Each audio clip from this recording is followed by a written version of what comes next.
Morning students, भारतीय online class में मैं हिमांशु शर्मा एक बार फिर आपका स्वागत करता हूँ। हाँ तो बच्चों, अभी अपन ने चैप्टर का रिव्यू देखा। अब हम चैप्टर के अकॉर्डिंग एक एक पॉइंट को आगे से पढ़ते रहते हैं। तो सबसे पहले हम संक्रामक रोगों के बारे में करेंगे। संक्रामक रोग जो संपर्क में आने पर फैलते हैं। बेसिकली संक्रामक रोगों को हम 4 भागों में बांटते हैं। अपने सिलेबस के अकॉर्डिंग 4 प्रकार के संक्रामक रोग है। मतलब कह सकते हैं कि इनका संक्रमण 4 कारकों के द्वारा हो रहा है। तो उन 4 कारकों की अपन बात करेंगे। सबसे पहला कारक आता है, वो होता है जीवाणु। इसमें पढ़ेंगे अपन कि जीवाणुओं द्वारा कौन कौन से रोग होते हैं। तो संक्रामक रोगों का रोग कारक कौन हो गया? जीवाणु। फिर दूसरा पॉइंट रहेगा अपना विषाणु। जीवाणु, बैक्टीरिया, विषाणु, वायरस। ठीक है, ये पढ़ेंगे। तीसरा कमेंट अपन पढ़ेंगे प्रोटोजोआ।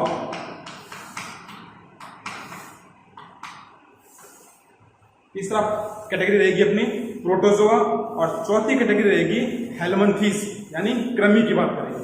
तो ये हो गया अपना चौथा।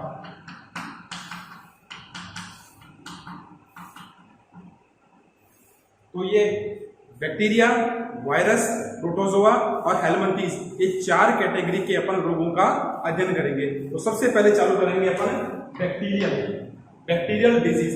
बैक्टीरियल डिजीज में पहले जो बीमारी है वो अपन यहाँ पे देख रहे हैं। पहली जो बीमारी है वो होती है कुष्ठ या कोढ़ रोग। उससे पहले आपको एक बात और बताता हूं मैं, अपन जितने भी रोग पढ़ेंगे उन रोगों में क्या क्या पढ़ना है, एग्जाम में क्या क्या पूछा जाता है। रोग का नाम एग्जाम में दिया हुआ आता है। तो रोग कारक, उसके बाद में प्रभावित अंग, उसके बाद में लक्षण के बाद में बचाव, उपचार। ठीक है, और इसके अलावा कोई अन्य बात हो तो वो अपन लास्ट में कमेंट सेक्शन में डाल देंगे। तो ये मूल रूप से क्या क्या, रोग कारक कौन सा है, प्रभावित अंग कौन सा है, उसके लक्षण क्या है, उसका बचाव क्या है और उसके उपचार का क्या तरीका है। तो ये सारी बातें हमको हर रोग के अंदर देखनी पड़ेगी, क्योंकि हमारे काम में ये आने वाला कैसे रोग हुआ, किसके द्वारा हुआ और बचे कैसे हैं, उसके लक्षण कौन से हैं, बचे कैसे हैं, उसका ट्रीटमेंट क्या है, ये सारी जानकारी अपन को रहेगी तो हम रोगों से बच सकते हैं। रोग होने पर हम उसका तुरंत उपचार भी कर सकते हैं। तो ये जानकारी के लिए हम इनको आगे बढ़ाते हैं। तो देखिए यहाँ पर, तो सबसे पहला जो अपना है वो है कुष्ठ रोग। कुष्ठ रोग, इसको कोढ़ रोग भी कहते हैं, इसको लेप्रेसी भी कहते हैं, लेप्री भी कहते हैं और हैंसन डिजीज भी इसे कहा जाता है। आपने पुराने लोगों में पुराने बात सुनी होगी कि अंगुलियां मुड़ जाती थी, अंगुलियां गल जाती थी, उसके अंदर घाव हो जाते थे, निशान बन जाते थे। हाँ बच्चों, वही कोढ़ रोग कहलाता है। ठीक है, तो एक कहावत भी है, हिंदी के अंदर आपने पढ़ा होगा, कोढ़ में खाज। तो वो कोढ़ कौन सा है? वो कुष्ठ रोग को ही कहा जाता है। तो सबसे पहले इसका जो अपन देखते हैं वो है रोग कारक। तो इसका रोग कारक है, मैं यहां लिख रहा हूं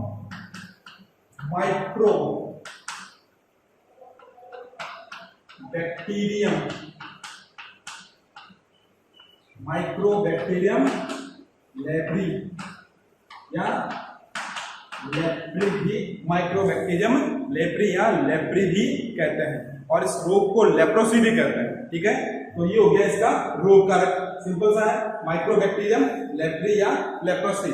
ठीक है, फिर अपन देखते हैं प्रभावित अंग, यानी यह कौन से अंग को प्रभावित करता है। ठीक है, तो अपन देखते हैं प्रभावित अंग कौन सा होगा। तो ये चीजें आप गौर करना। माइक्रोबैक्टीरियम लेप्री या लेप्रिस का रोग कारक है। अब देखते हैं इसका प्रभावित अंग। बच्चों देखो, जितने भी रोग कारक होते हैं, चाहे वो बैक्टीरिया हो, चाहे वायरस हो, चाहे प्रोटोजोआ हो, चाहे हेलमिंथेस हो, जितने भी रोग कारक होते हैं ये एक शरीर के किसी न किसी अंग को प्रभावित करते हैं। और उस कौन से अंग को प्रभावित करते हैं उसी के आधार पर डायग्नोसिस करते हैं, उसी के आधार पर डॉक्टर उसका ट्रीटमेंट कर सकता है। ठीक है, तो देखते हैं प्रभावित अंग इसमें कौन सा होता है। तो सबसे पहले इसमें प्रभावित अंग होता है वो होता है तंत्रिका तंत्र। तंत्रिका तंत्र के साथ साथ इसमें प्रभावित होता है बाह्य अंग, अंगुलियां। ठीक है, हाथ पैर, ये इसके प्रभावित होने वाले अंग होते हैं। ठीक है, फिर बात करते हैं इसके प्रकार की। तो बच्चों, जो कुष्ठ रोग होता है वो 3 प्रकार का होता है। एक होता है ट्यूबरकुलोसिस, एक होता है लेप्रोमेंट्स और एक होता है बॉर्डर लाइन कुष्ठ रोग। तो देखो मैंने आपको यहाँ नोट कर दिया, एक होता है ट्यूबरकुलोइड, एक होता है लेप्रोमेट्स और एक होता है बॉर्डरलाइन कुष्ठ रोग। अब इनमें अंतर क्या है? इनमें अंतर इनकी संक्रामक रेट और लक्षणों के आधार पर ही अंतर किया जाता है। तो प्रकार 3 प्रकार के हो गए, ये इंपॉर्टेंट चीज है, आप इसको नोटिस करना, ये तीनों चीजें, ठीक है। अब देखते हैं अपन इसके जो लक्षण है वो हम इसके प्रकार के अकॉर्डिंग देख रहे हैं। ट्यूबरकुलोइड के जो मुख्य लक्षण है, इसकी सबसे बड़ी खास बात है वो है कि इसके अंदर व्यक्ति की इम्यूनिटी तो ज्यादा होती है, लेकिन इसका इफेक्ट जो होता है वो बॉडी के ऊपर स्पॉट और घाव के रूप में होता है। त्वचा के ऊपर घाव बन जाते हैं, चकते बन जाते हैं, उन घाव से मवाद या खून निकलते रहती है। उसके बाद में इसकी अंगुलियां टेढ़ी होती है, अंगुलियां ऐसी होती है ना, ये अंगुलियां मुड़कर ऐसी हो जाती है। इस प्रकार इसके लक्षण दिखाई देते हैं, बट इसके अंदर इम्यूनिटी कैसी होती है? ज्यादा होती है। गौर कर लिया आपने। फिर बात करते हैं लेप्रोमेट्स। यहाँ पहले का उल्टा है, वहां इम्यूनिटी ज्यादा थी, यहाँ इम्यूनिटी कैसी हो जाएगी? कम हो जाती है। इम्यूनिटी कम होने के बाद में ग्लोबी जानते हैं, जीवाणुओं के, कौन सा जीवाणु? यही माइक्रोबैक्टीरियम लेप्री, इसके गुच्छे बन जाएंगे, इसकी बॉल सी बन जाएगी। जीवाणुओं के बॉल को या जीवाणुओं के गुच्छे को क्या कहते हैं? ग्लोबी कहते हैं। तो यहाँ पर ग्लोबी बनने लग जाती है। ये आइडेंटिफाई मार्क होता है, इन घावों की जांच करके ही ये डिसाइड करते हैं कि लेप्रोमेट्स हुआ है या नहीं, यानी जो कुष्ठ रोग की कौन सी स्टेज है, सेकेंड स्टेज है या फर्स्ट स्टेज है, ठीक है। फिर देखते हैं उसमें ट्यूमर बन जाते हैं, जगह जगह छोटे छोटे घाव से, और उनमें गांठें बन जाएंगे, त्वचा पर चकते बनेंगे, घाव पहले की अपेक्षा ज्यादा होंगे, पूरे शरीर के ऊपर घाव, मतलब पूरा शरीर गलने लग जाता है। तो ये लेप्रोमेट्स की है, और ये अत्यधिक संक्रामक है। संक्रामक क्यों कहा? क्योंकि ज्यादा गांठें बन गई, ज्यादा घाव हो गए, घाव से रेगुलर म्यूकस या मवाद निकलती रहती है, और ऐसे केस में जो संपर्क में आएगा उसमें रोग होने की संभावना बहुत ज्यादा होती है। तो ये सबसे ज्यादा संक्रामक स्थिति मानी जाती है, तो सबसे इंपॉर्टेंट हो गया लेप्रोमेट्स, ठीक है। फिर बात करते हैं बॉर्डर लाइन, जो इसका लास्ट फेज होती है, उसके अंदर दोनों तरह के लक्षण जो ट्यूबरकुलोइड और लेप्रोमेट्स में थे वो दोनों लक्षण इसमें दिखाई देते हैं। इसके अलावा त्वचा पर चकते बनते हैं, घाव बनते हैं, और इसमें गांठें बन जाती है। तो ये सारे लक्षण सेम इसी प्रकार के दिखाई देते हैं। तो ये 3 प्रकार का है, ट्यूबरकुलोइड, लेप्रोमेट्स और कौन सा है? Border line. और इसके अपन ने लक्षण देख लिए, ठीक है। अब अपन कर रहे हैं इसका बचाव। इसका बचाव कैसे करेंगे? बचाव करने के लिए क्या करना पड़ेगा कि सबसे, देखो अभी आपको बताया मैंने कि प्रतिरोधी क्षमता अधिक है, प्रतिरोधी क्षमता अधिक है, कम है, यहाँ अत्यधिक संक्रामक है। संक्रामक का कारण क्या हुआ? घाव। क्या चीज है? घाव, यानी संपर्क में आने से बचना है। तो बचाव का सबसे बढ़िया तरीका यही है कि रोगी की पृथक व्यवस्था, रोगी की पृथक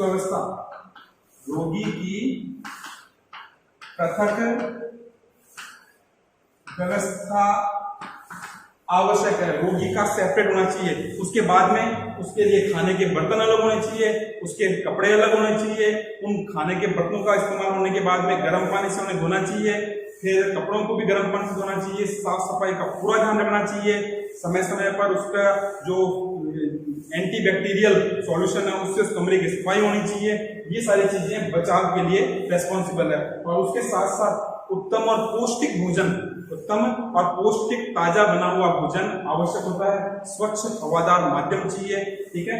फिर जब रोग की संभावना होती है, जब रोग फैलने लगता है, तो उससे बचाव के लिए, रोग से बचाव के लिए बच्चों के अंदर बीसीजी का टीका, जी हाँ, ये वही बीसीजी है जो कोरोना से भारत जैसे देश को बचा रहा है। कोरोना का इफेक्ट उन देशों में कम हुआ है जहां बीसीजी का टीका लगा हुआ है। तो भारत के अंदर लगभग सभी को बीसीजी का टीका लगा हुआ है, इसीलिए यहाँ पर डेथ रेट कोरोना की और देशों की अपेक्षा कम है। तो बीसीजी का टीका इंपॉर्टेंट है जो इससे बचाव के लिए रिस्पॉन्सिबल है। और उपचार के अंदर क्या क्या चाहिए? देखो, एंटीबैक्टीरियल मेडिसिन, प्रतिजैविक, क्योंकि अपन ने पढ़ा यहाँ पर ये बैक्टीरिया द्वारा होने वाला रोग है, और बैक्टीरिया को नष्ट करने के लिए एंटीबैक्टीरियल मेडिसिन की आवश्यकता होती है। घावों की नियमित सफाई हो, उसके ऊपर एंटीबैक्टीरियल सॉल्यूशन लगाया जाए, तो प्रतिजैविक औषधियों के द्वारा रोग को कुछ हद तक कम किया जा सकता है। और साथ में स्टेरॉइड औषधियां, ये आवश्यक है। बच्चों जो उपचार है वो आपकी बुक में नहीं है, तो आपको नोट्स के अंदर जो पीडीएफ मिलेगा उसके अंदर ये सारी बातें लिखी हुई रहेगी। तो आप अच्छी तरह इनको कॉपी करना और ध्यान से पढ़ना। तो वापस बता रहा हूँ कि इसका उत्पाद है वो प्रतिजैविक औषधियां हैं और साथ में स्टेरॉइड। तो एक बार वापस रिवाइज कर लेते हैं। हमने पढ़ा है बैक्टीरियल डिजीज, कुष्ठ रोग, रोग का नाम क्या है? कुष्ठ रोग, उसका नाम है लेप्री हैंसन डिजीज, कोड भी कहते हैं। इसका जो रोग कारक है वो है माइक्रोबैक्टीरियम लेप्री, यहाँ लेप्री भी कहते हैं इसको। प्रभावित अंग होता है तंत्रिका तंत्र और अंग हाथ पैर, ये इसके मुख्य त्वचा, ये इससे सबसे ज्यादा प्रभावित होती है। अंगुलियां सामने त्वचा देखेंगे आप, त्वचा भी इससे प्रभावित होती है।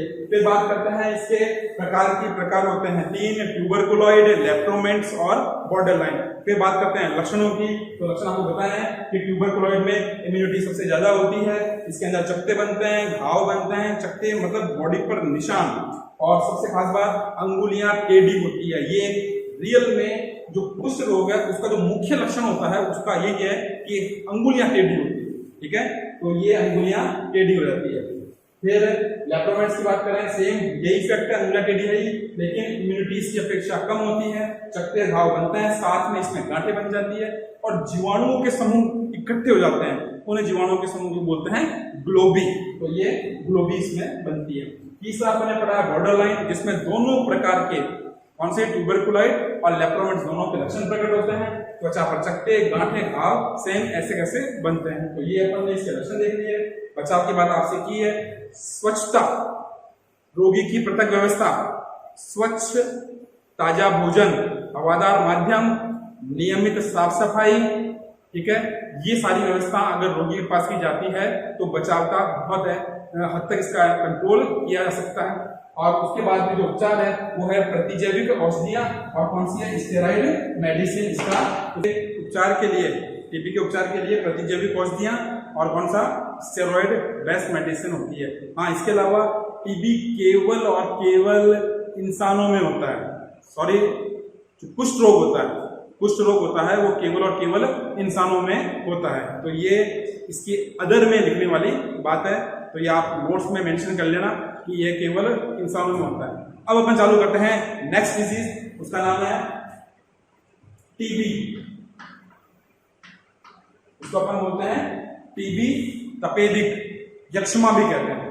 टीबी तपेदिक यक्ष्मा इस रोग को कहा जाता है। शैवी इस रोग को कहते हैं तपेदिक, ये इस रोग का नाम है, ठीक है। फिर बात करते हैं इसके रोग कारक की। तो सबसे कॉमन छोटी क्लास में आपने टीबी के बारे में पढ़ा है। इस रोग का रोग कारक है माइक्रो बैक्टीरियम। देखो पहले वाले में माइक्रोबैक्टीरियम लेप्री था, यहां पर माइक्रोबैक्टीरियम ट्यूबरकुलोसिस,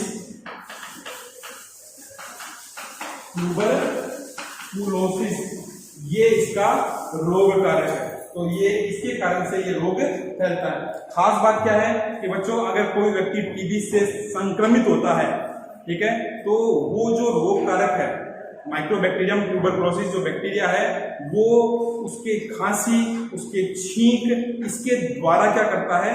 वायु में आ जाएगा और फिर वायु में आकर वो ड्रॉपलेट्स में बूंदों के रूप में पूरे क्षेत्र में फैल जाता है। वो जमीन पर चिपक गया, दरवाजे पर चिपक गया, बेंच पर चिपक गया, कहीं पर भी वो ड्रॉपलेट इकट्ठी जाती है और उसके अंदर रोग कारक होता है।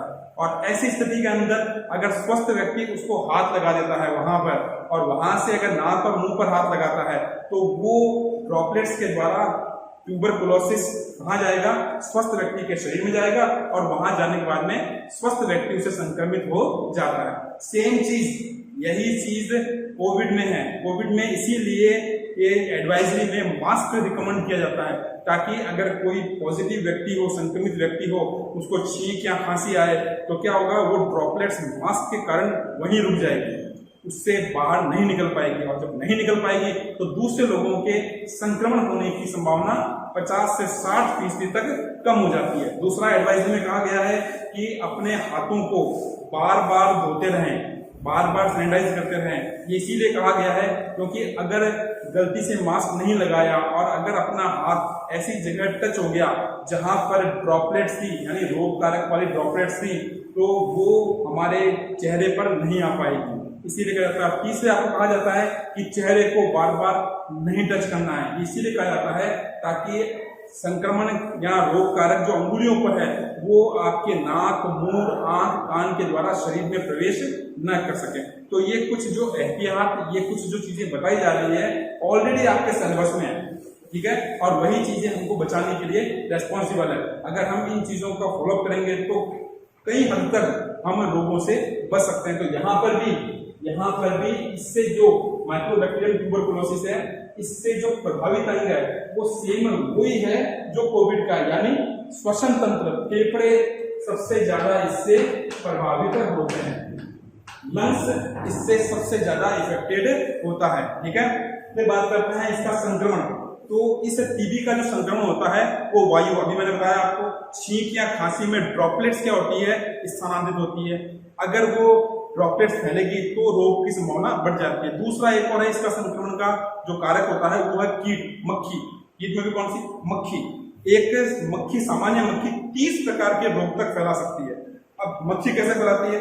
अगर कोई पॉजिटिव है, टीबी का पेशेंट है, खांसी में कफ आया, उसने थूक दिया और मक्खियां उस पर जाकर बैठती है और वहां से उड़कर वो खाने पीने की वस्तुओं पर आकर बैठती है और वहां से उसका संचरण हो जाता है। तो कीट और वायु के द्वारा इसका संक्रमण होने की संभावना अधिक होती है। फिर बात करते हैं लक्षण।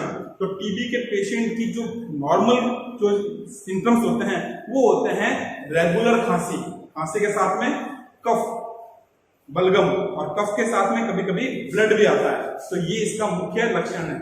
अब रेगुलर खांसी आएगी तो व्यक्ति खा नहीं पाएगा, नहीं खाएगा तो क्या होगा? कमजोरी आएगी। तो दूसरा लक्षण क्या हो गया? कमजोरी होगी। अब कमजोरी आएगी तो क्या होगा? थकान होगी। तीसरा लक्षण हो गया। थकान होगी तो क्या आएगा? चक्कर आएंगे। चौथा लक्षण हो गया। तो इसके बेसिक लक्षण हैं वो यही है कि खांसी, कफ, बलगम, खांसी में खून आना, ठीक है, इसके अलावा वीकनेस, कमजोरी हो गई, भूख नहीं लगेगी, ठीक है, चक्कर आएंगे।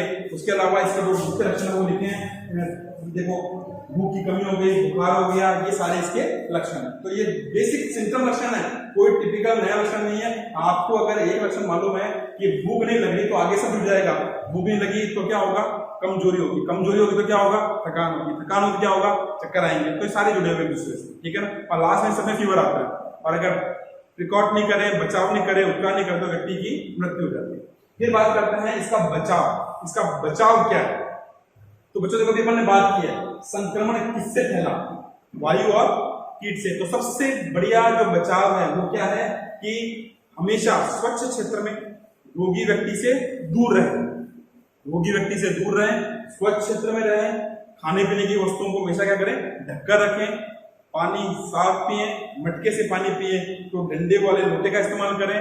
पानी जो फिल्टर पानी का जो आजकल कैन सिस्टम चलता है, बाहर पानी पीते हो तो उसमें जो गिलास रखा जाता है उसको कभी भी ऊपर से टैंक कैन को ओपन करके उसमें हाथ डाल के नहीं पीना है, उसमें टेप है उससे पिए। तो ये छोटी छोटी चीजें हैं, अगर हम इन चीजों को फॉलो करेंगे तो बहुत हद तक हम क्या कर सकते हैं? रोगों से बच सकते हैं। और पहले जो मैंने आपको बताया कि जो कुष्ठ रोग में बचाव थे वो यही थे, रोगी व्यक्ति की सेपरेट व्यवस्था, उसके खाने पीने की वस्तुओं का ध्यान रखना है, उसके बर्तन अलग होने चाहिए, उसके बिस्तर अलग होने चाहिए, उसके सबसे खास बात उसके बलगम यानी कफ,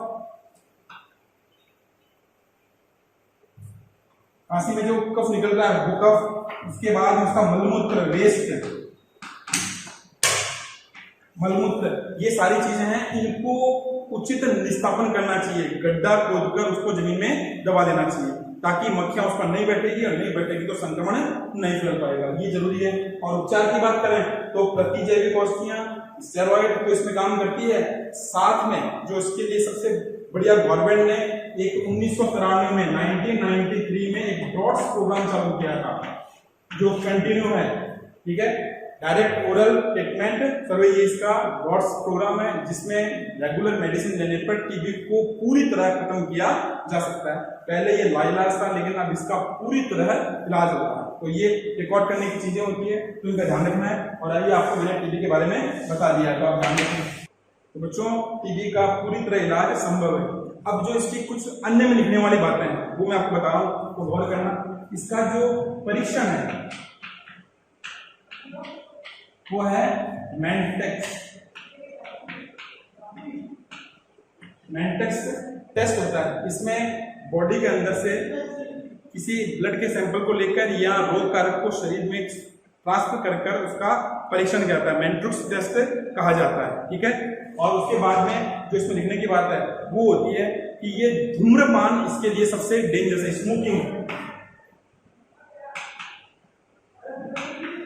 स्मोकिंग से दूर रहकर, प्रदूषक से दूर रहकर इस रोग से बचा जा सकता है।